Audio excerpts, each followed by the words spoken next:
Tyler Richards here with us, our city manager. We have Tracy Lee, our interim public works director, with us today as well. This is a very important day, in my opinion, for the residents of the city of Texarkana, Arkansas. And what we're going to discuss this morning is the proposal that we are putting together to have a street and drainage bond election in November. It's given the residents an opportunity to decide on critical funding measures designed to rehabilitate our public infrastructure. For decades, our city's Public Works Department has operated under severe funding limitations, resulting in growing maintenance needs. Currently, the city has a shortfall of approximately $6.5 million annually to maintain the road and drainage infrastructure to its current condition. It is important to note that the amount does not improve our overall infrastructure. It only maintains the infrastructure to its current condition. Without an influx of capital investment, this annual maintenance cost is projected to continue to increase, which will result in the worsening infrastructure conditioning. Revenue projections for the city indicate no substantial financial growth in the near future. Since 2021, the city's revenue growth has decreased by an average of almost 1% annually. With no substantial increase expected, current revenue streams cannot support the city's growing infrastructure demands. And I'll add that this is something that, specifically with me and having experience in the finance industry, this is something that I have seen coming through the city since I have been mayor since 2019.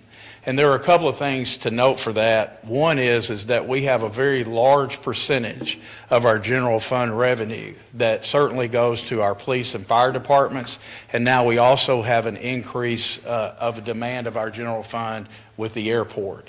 And so those three factors alone are draining or taking the majority of the general revenue fund, when some of those funds used to be and could be spent over into public works for road repairs and road infrastructure needs.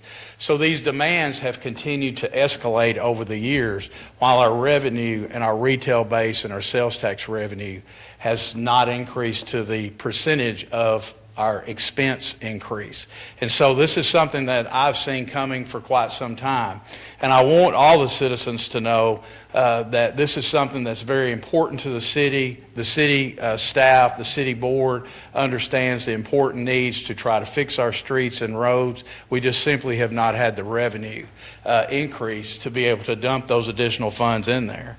I will do a special footnote as well, too. Back when the city received almost $7 million in COVID relief funds, we spent over half of that in fixing some streets and roads, trying to be prudent with the city's money. So I just wanted to point that out. This is not something that has happened overnight. This is something that's been building. And when you look at the trends of the increase, the potential increase in revenue across the city of Texarkana, Arkansas, it's not going to increase, in my opinion, to the point where we can do substantial infrastructure changes to our streets and roads. The proposed streets and drainage bond initiative aims to provide a much-needed infusion of capital that will significantly improve our roads and drainage infrastructure to reduce the city's long-term maintenance costs. The city estimates that this investment could cut the annual road maintenance costs nearly in half, enabling the city to better sustain and improve local streets and our drainage system. If this bond is approved, it will be supported by a modest property tax increase. Property owners can expect to pay approximately $50 more per year for every $100,000 of property value. Voters will see three questions on the ballot. And this is very important for the citizens to understand. So with these three questions on the ballot, the first question is the most important. It is, the first question will authorize the issuance of 2.4, I'm going to round numbers here, 2.4 million in bonds to refund our existing bonds. What does that mean? That means that we have 2.5 mills now that are retiring a bond that was issued for street improvements in 2012.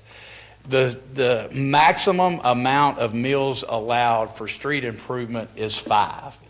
So we need the 5 mills to pay this $27 million bond back. So we're going to take out of the $27 million, we're going to take $2.4 million of that and retire those 2012 bonds so that we can use that 2.5% our resident citizens are already paying. The increase will only be 2.5% to get us to the 5% max. So the worst part about that is, in my opinion, if we don't explain that and the citizens do not understand it, if we do not pass the first question favorably, then the other two are mute. We will not be able to go forward with the drainage bonds and the street improvement bonds. So that's very important to note that we must authorize question number 1 has to pass favorably to retire the 2012 bonds so that we can use that 2.5% along with the 2.5% we're increasing for the 5% to pay the bonds back. Question number 2 will authorize the issuance of $41,925,000 in bonds to fund street rehab projects. Question number 3 will authorize the issuance of $5.4 million in bonds to fund drainage improvements to major creeks and cities. Now, let me explain that again. So the bond itself in the question number 2 and question number 3 are basically inflated numbers. So when you're looking at issuing bonds, these revenue bonds are based upon anticipated revenue from increases in property tax.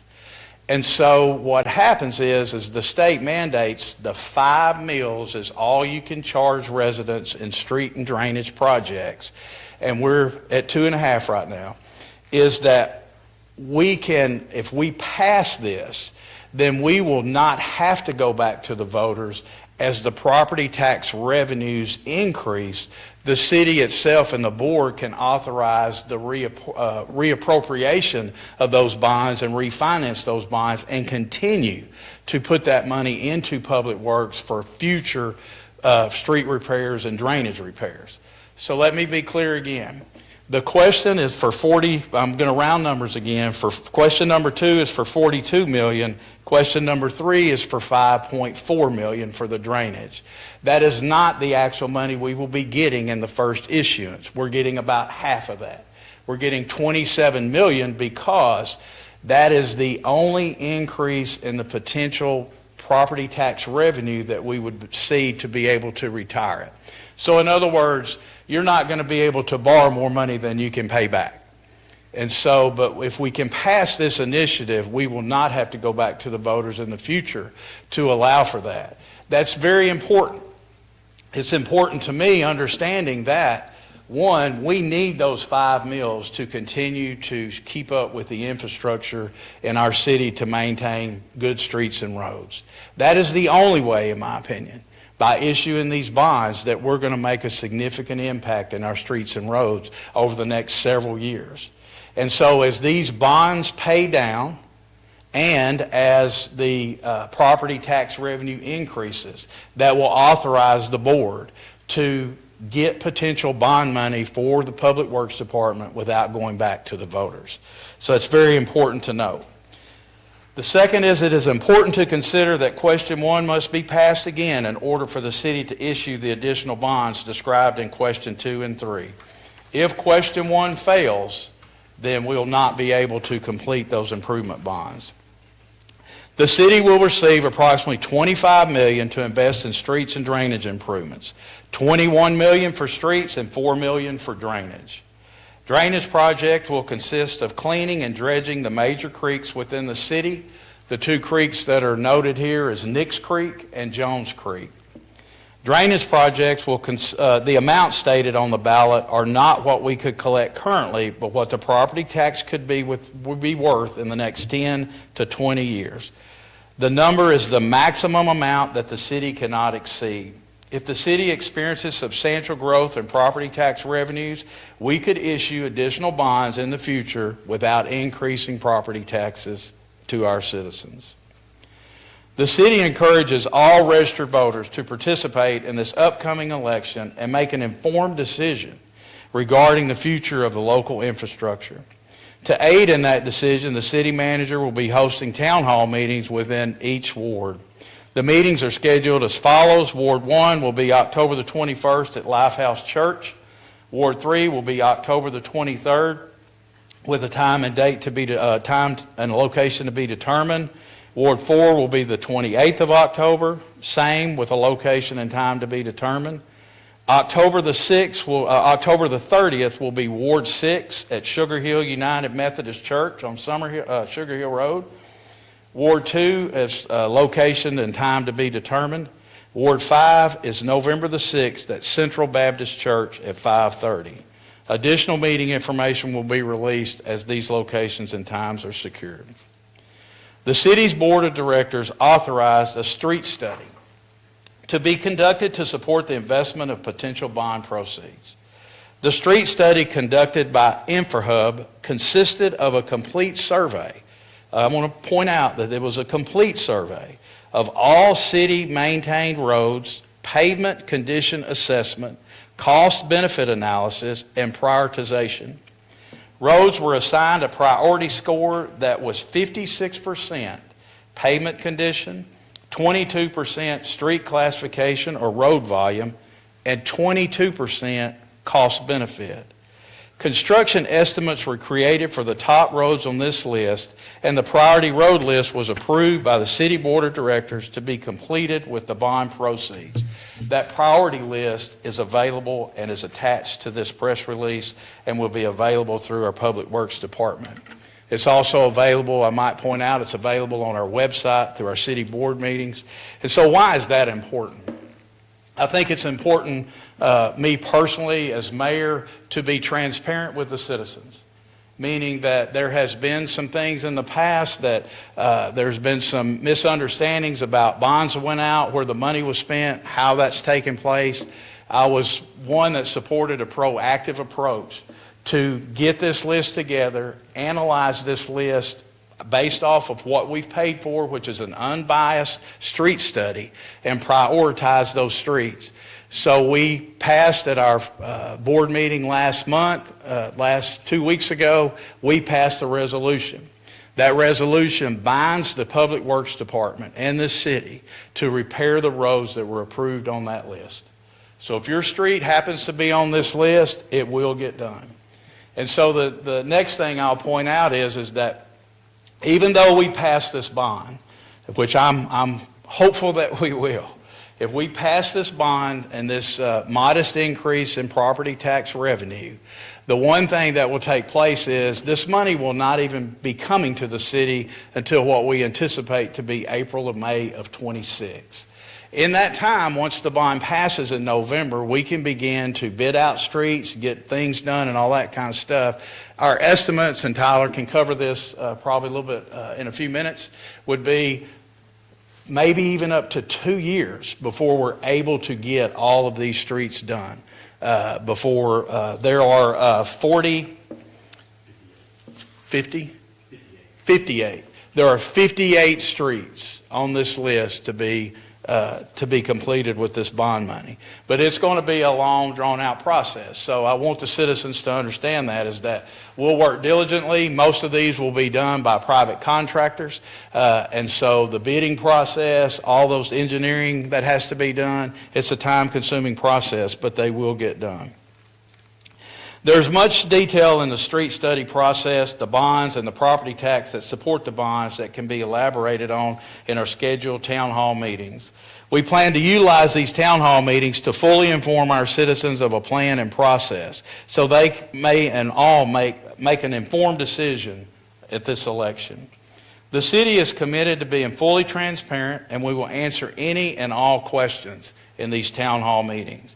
I urge everyone to attend your respective wards meeting. If you're unable to attend on the scheduled date, we will also be hosting meetings prior to the city board's meeting on October the 20th and November the 3rd at 5 p.m. So if you're not able to attend the town hall meetings, then you can come to the board meetings at 5 on October the 20th and at 5 on November the 3rd, for that first 45 or 50 minutes, we can discuss the bond election. Early voting will be from November the 12th through the 14th, and November the 17th from 8 a.m. to 4:30 p.m. at the American Legion Building at 525 East Broad Street.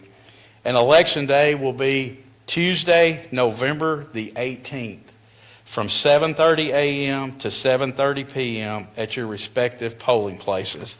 And I apologize, I don't have those. There are 5. Do we remember how many polling places? Was there 5 or 6 that are, there's only going to be 5 or 6 polling places open, and we'll make sure that we get that release. Carl, we need to get that to you guys so that y'all can publicize that. And so this is important. It's important for the city to certainly have the funding.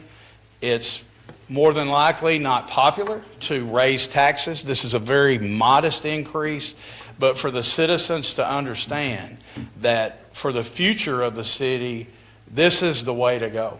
This is the only way that we can infuse, in my opinion, infuse the capital dollars that we need to repair some of our streets. With what has taken place, when you understand that we need $5 or $6 million per year, according to the study, to maintain our roads in good working condition, and we're $4 million behind that with only being able to dump about $1 million a year into public works. It's important to catch that up. And there's 2 additional points I would like to make. One would be, just because your street is not on that list, that doesn't mean that we're not going to do your street. Every street in Texarkana, Arkansas is on that street study. These were prioritized lists based on simply the money that we can generate through the bond. But that is not, in my opinion, going to be the final list. Why not? Because we have a list all the way down to 500, ever how many streets there are. There's 2 other opportunities. One, there is a strong possibility that our estimates for the street repair that we're doing right now and that we did to conduct to get to the $21 million for the bond issue could come in under budget. If they come in under budget, because we were we did the best we could in Public Works with guessing, estimating what those streets would cost. If they come in less, then that will be more money that we can spend and continue to drop down that list on a priority basis based on who would be next, et cetera, et cetera. The second thing is, and I pledge to work diligently with the city's finance department in doing this, this money, if this is passed, will be issued to the city in one lump sum. Naturally, we don't need that money right up front. We won't need this money until these projects begin to take place. And I pledge to work with the finance department to work on an investment strategy so that we can invest this money over a period of time and secure CD investments to draw additional interest income off of this money while we're waiting for these streets to be repaired. That in itself could generate approximately $500,000 or more so that we can go grab another couple of streets with that. And there's also the last possibility would be once the bonds are actually issued, we can possibly receive more money than the $27 million basically that we're asking for based on what rates are at that time and potential revenue projections, et cetera. So there's 3 possibilities there to go grab 5, 6, 7, maybe 8 more streets off of that with this money. And the last thing I'll say is that if your street is not on here, these streets that are on this list, once this bond election is approved, then we will, what I would assume would be, we would go out and do minimum maintenance on those streets knowing that they are coming to be repaired. These are full repair street on the street study. And so unless we have some type of emergency, a large pothole or something like that, we can now shift our process off of these 50 streets or 55, 56, 57 streets down that list and go use Public Works funds to go repair those streets as well. So it stretches us even further, plus it gets our annual maintenance costs. If you understood anything that I said in that opening statement is these annual maintenance costs are what is really driving our street condition down, in my opinion, because we don't have enough funds to maintain them. And so this will drive our annual street maintenance costs down by repairing these 50-plus streets. And so I hope the citizens take this seriously. It is the only thing on the ballot on November the 18th. It is something that we will all have to push hard to remind people that you need to go vote. When early voting starts, we're certainly going to utilize the press. We're going to use all of our opportunities here through Facebook and our website and our board meetings to do that as well. We've planned to do some radio. So we have an opportunity here to take our Public Works Department and our street condition and drainage condition to a new level. And I know that there are several residents that will benefit greatly just from our drainage improvements. We have Nix Creek that is not in very good condition right now. It needs to be cleaned and dredged. We have flooding issues that need to be addressed, and we have the same situation at Jones Creek. And so this is an opportunity for us to go clean that up. And those maintenance costs will be deferred for the city so that we can continue to use that money to go fix more streets and roads. So again, I appreciate all of you being here. If you have any questions, Tyler is here. Anything we need to cover that I didn't cover? I think you covered it. Excellent. Tracy, anything? All right. So we appreciate y'all being here. I hope this is something that we can certainly capitalize on with our residents, making everybody understand where we're at and why we're trying to do this and actually how much that it would cost. And I think that it will boost us in the future. This is something that really needs to be done to capitalize on our future, our infrastructure of our streets and roads and drainage. Thank you. Any questions? Yes, sir. What do you anticipate the annual debt service to be, and will property tax increase cover it all? Yes. First and foremost, that's how of course, we work with Stevens, and we have a bond attorney that's worked for the city for a number of years. I've worked with him since 2019. So in these formulas that they use for the increase in your property tax revenue, so that debt service is over a 20-year period. And so whatever that formula they use, it's a conservative number. It's not something that they didn't think that you would ever meet financially, as that's how they arrive at that number. So you're borrowing $27 million to be paid back with interest over a 20-year period. And I will point out, in the 2012 bond issue that was issued, roughly $20 million, it was already ahead of schedule 7 years. So it had already been prepaid by the city. I believe that's right, wasn't it, Sheena? In like 7 years or something, it was already ahead to be paid off earlier, 7 years earlier than what we anticipate. And we anticipate the same thing with this. So whatever 20 plus the interest of that would be, I don't have that number, Carl, right off the top of my head, that's how they arrive at that. And so that's important to note, that we're asking for the maximum amount that you could get, which is the $42 million. And the $6 million, I'm rounding numbers again, $6 million in the drainage, because we wouldn't have to go back to the voters. So as these bonds pay off early and interest goes up, interest goes down, however that may be, the city has extra funds to help retire these bonds, which I certainly would be in favor of. Then we can go refinance those bonds and go make some more significant strides in our streets and roads.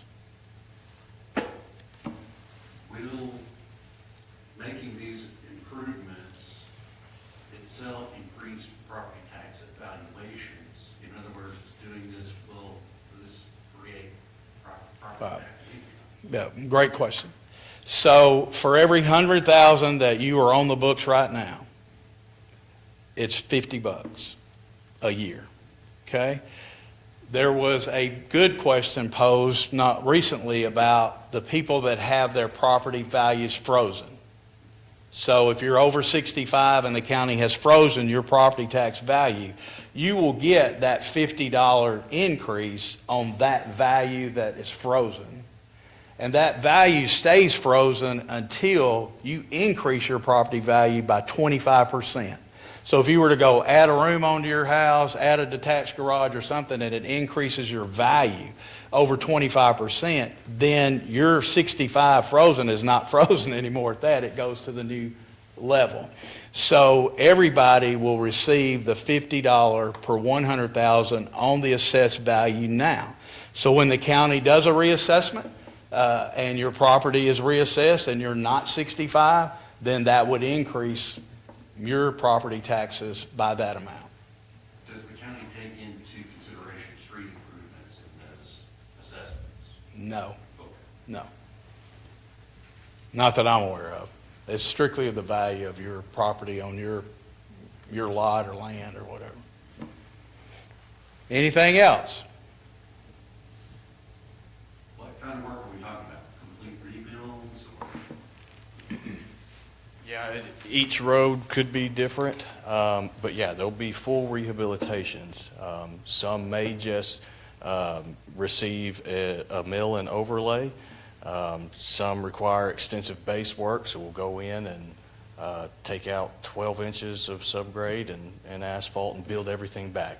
It just depends on what the issues are with the road, but every road that's on this list will be fully rehabilitated.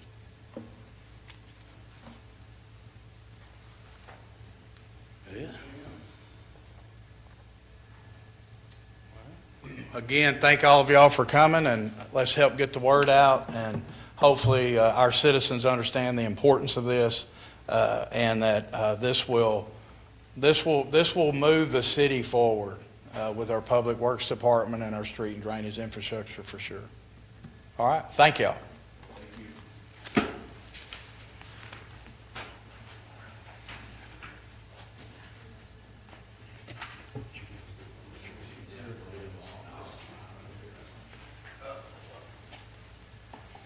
Thanks for coming, Terry Taylor. You're welcome.